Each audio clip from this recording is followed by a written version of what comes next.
Welcome everyone to the All Sports Betting Podcast. I'm Steve Wyss and I'm joined by my associate Kevin Harper. And we're here to preview the continued Cricket World Cup stuff. Saturday, second match, New Zealand versus Australia from Lords. Now, both sides are in a very good shape at the moment to qualify for the last four of the tournament. Australia have already done it. How important is it for them to finish top of the group if they can, Kev? Or are they not that bothered anymore? Are they just trying to find the right formula for those knockout games?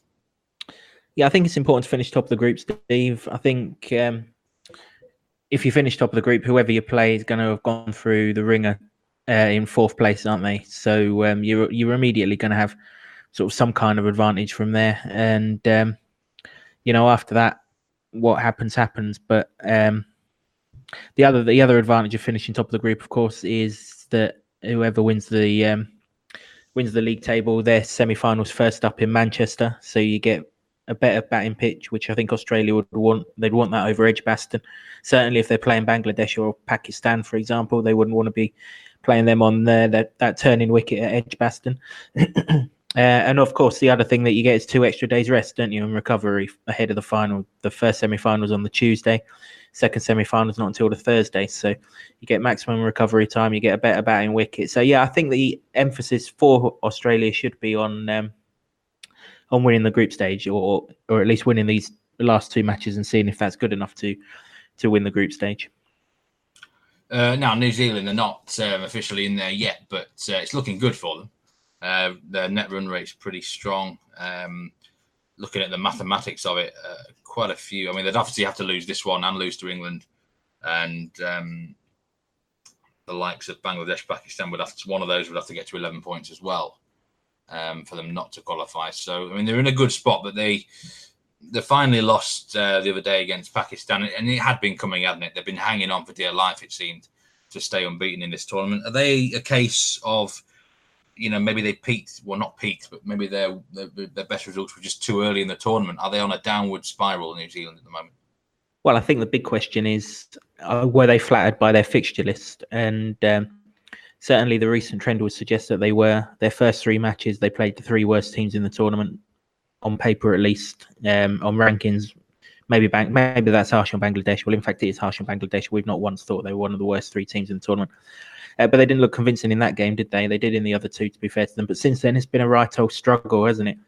They got over the line against South Africa, thanks to Kane Williamson's brilliance. They got over the line against West Indies by a foot, and they failed to get over the line against Pakistan. And in truth, they weren't ever in that game against Pakistan. Pakistan, even though they were a bat-first side, Pakistan, once they'd got rid of both the openers and Kane Williamson relatively early doors, that was it. Job was done.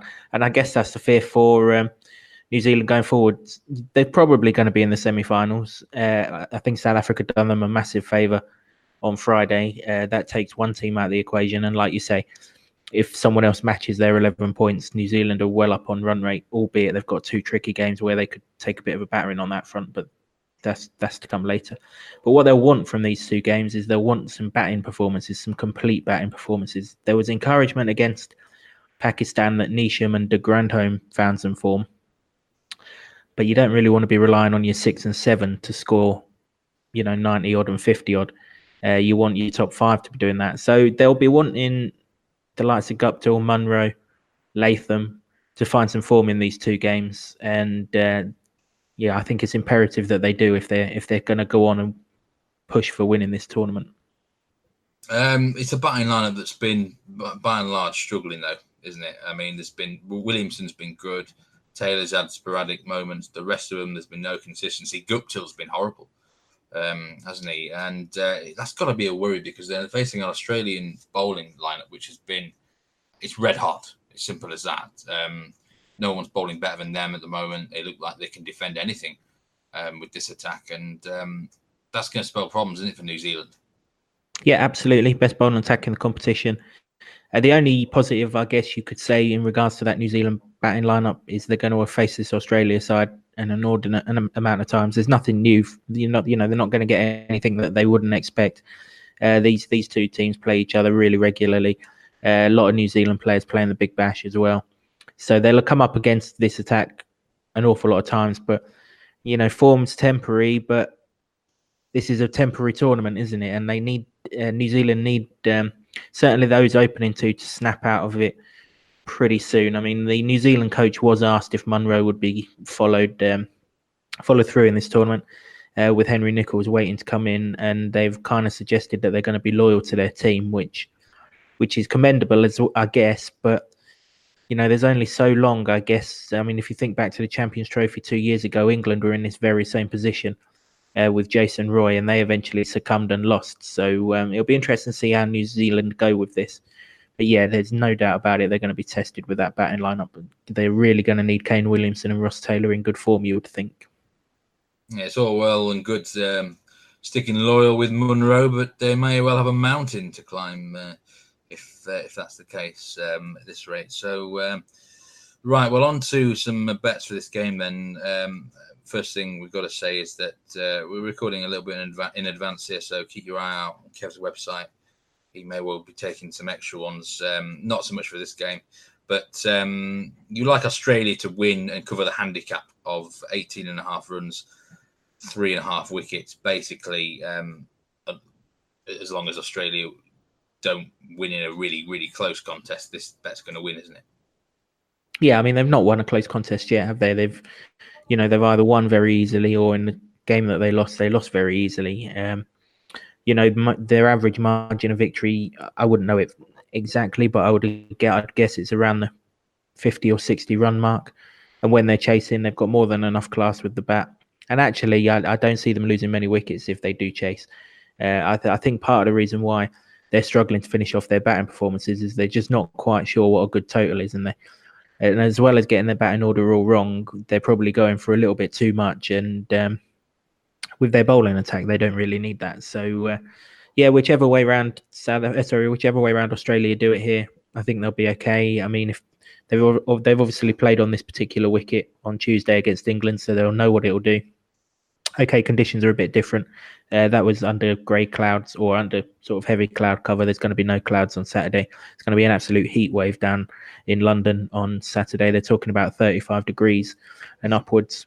So it's going to suit Australia down to the ground, isn't it? I mean, New Zealand, their average temperature is 3.5 degrees, isn't it? So they're going to, they're going to find it tough either way, New Zealand. Whichever way around Australia do this, I expect them to pile up the runs if they bat first, and then, like you say, they've got the best bowling attack to defend it. Or if their bowlers have done the job, I expect them to just nudge Nurdle and put a tired New Zealand side to the sword.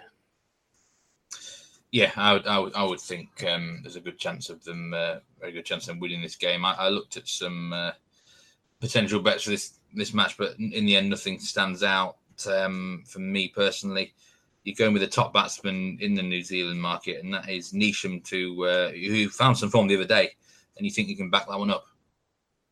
Yeah, I mean, if you look back to the England game on Tuesday, Ben Stokes top scored for England with 89, and Neesham's a very similar sort of challenger to Stokes, isn't he? Left-hander, probably prefers to play his shots rather than dig in, but did show the other day against Pakistan that he can dig in when needed. Played plenty of times in England now. Jimmy Neesham, he had a spell at Derbyshire for a T20, and I think he's played for one or two other counties or club sides in that time as well. So he'll know all the conditions.